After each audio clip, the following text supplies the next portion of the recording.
this video, we will learn about pronouns. Pronouns are very important when it comes to learning a language. I hope you guys are enjoying learning this language.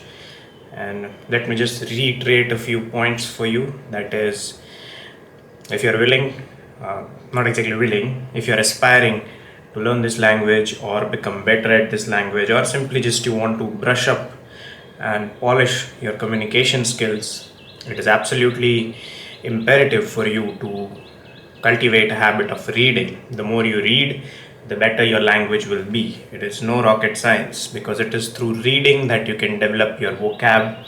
It is through reading that you can improve your sentences as well.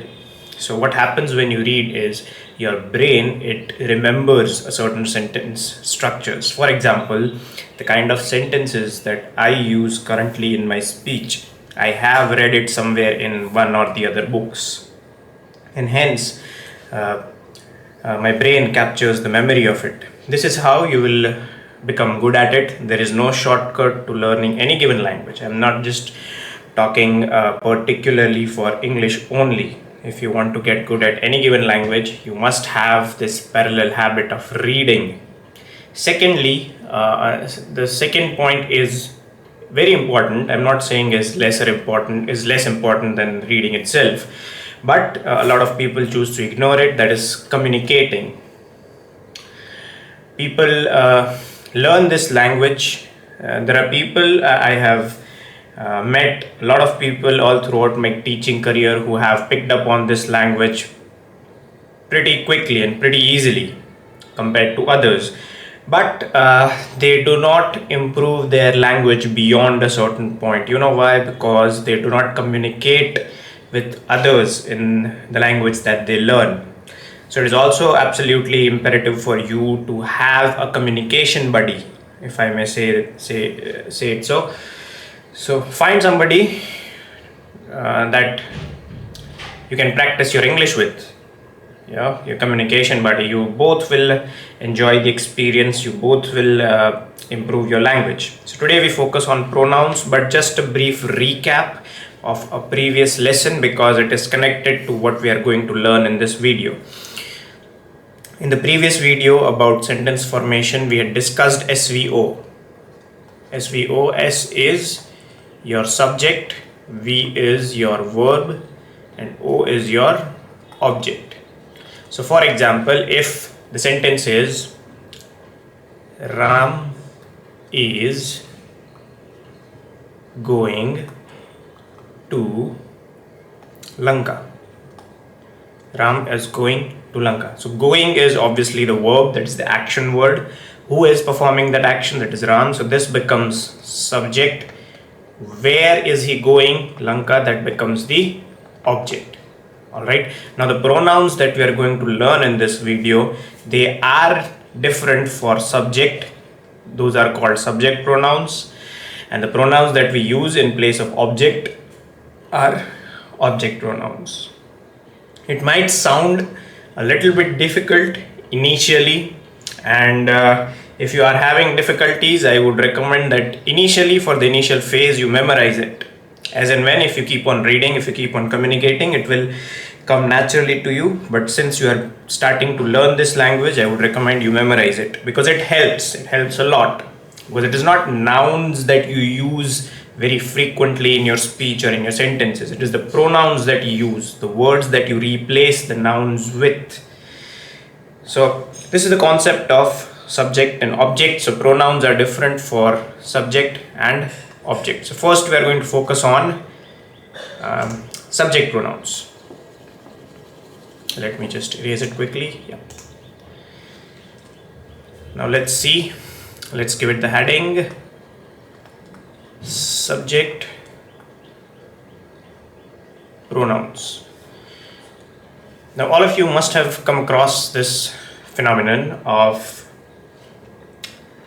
first person, second person, third person. That is how we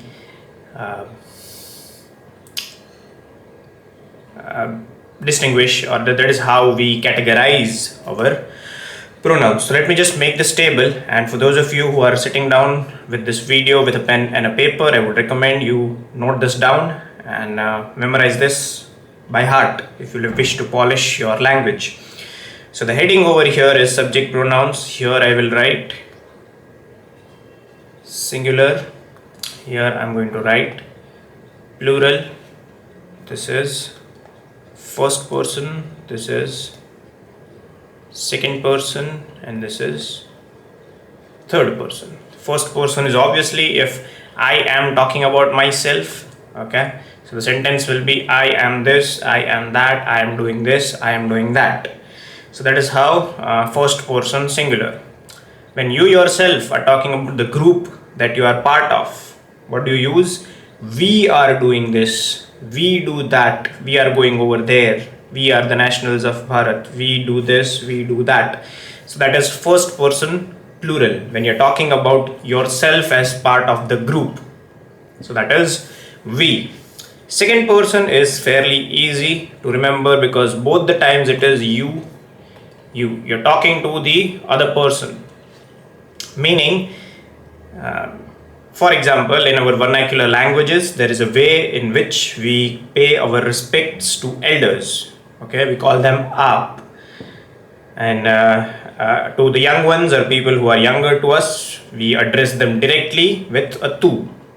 Okay, but this distinction of paying respects to elders and the younger ones is not available in English. In English, everyone is a you.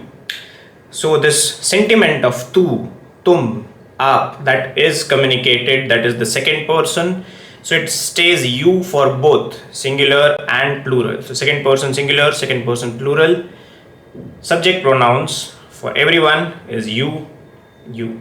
If you need an example, you are a student. You're telling it to somebody else. You all are students. That is plural. So if second person is always you and you. Third person, this is something that we use frequently in our day-to-day speech. That is he, she, it. Meaning you're talking about somebody who is not present in the conversation. That is the third person.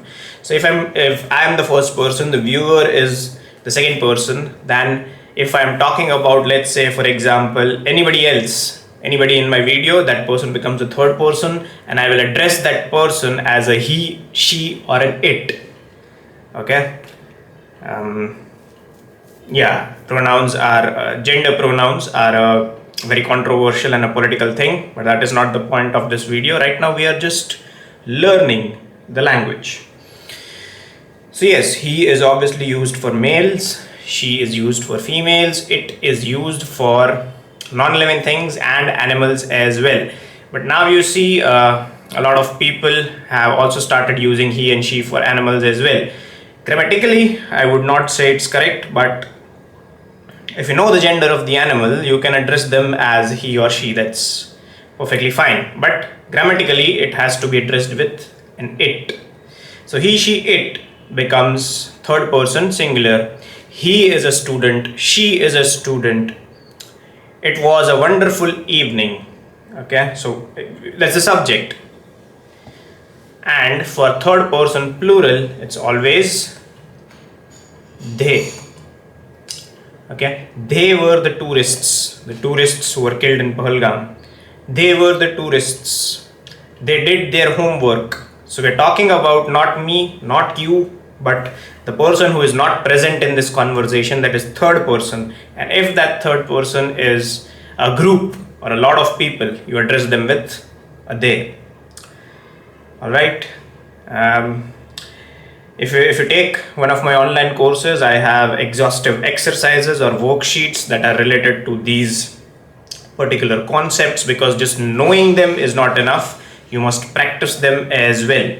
So the first thing that you're supposed to do is to take a screenshot of this screen, or if you wish, you can note it down in a book and memorize this. It's not that difficult. Once when you get a hang of it, you'll understand how the dynamics work. Okay, so now we move on to the object pronouns. Like I said, if you remember, there is a subject and an object in a sentence. So now we are going to write pronouns for objects. I know a lot of people, it is possible for you to have excellent communication skills, but you can be weak grammatically. So let me just draw your attention towards the fact that it is not necessary for you to learn grammar. Like, we don't have to be a PhD in grammar to be very good at English, but these are just some basic concepts for you to grasp or have a better grasp over the language, because a certain amount of grammar is necessary. You cannot escape it. All right. So now we are going to focus on our object pronouns. Object is in the sentence. There is a verb. Verb is an action. Subject is the person, he, she, it that is performing that action, and object is the ambition towards which the action of the subject is pointed towards. So the first person singular becomes me. Okay, he invited me to the party. Let me just write this: he invited me to the party. All right, so this is the sentence. Invited becomes the verb, he becomes the pronoun. Which one? Third person singular. Whom is he inviting? Me. This becomes the object. So first person singular is me. First person plural is us. You can simply just replace me with us. He invited us to the party. Stays the same. Again, second person singular and plural is again just you and you. This is very fairly easy to remember compared to the first and third person. Second person pronoun for singular and plural remains the same for both subject and object. Let us see. He invited you to the party. He invited you all to the party. So second person in this conversation, if I am speaking and the person who is listening, if that second person is the object, it will still have you in singular and you in plural as well. All right. Let me come to the third person singular is him, her, it.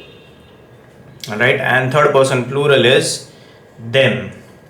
Meaning he invited, let's put a him over here. He invited him to the party. He invited her to the party.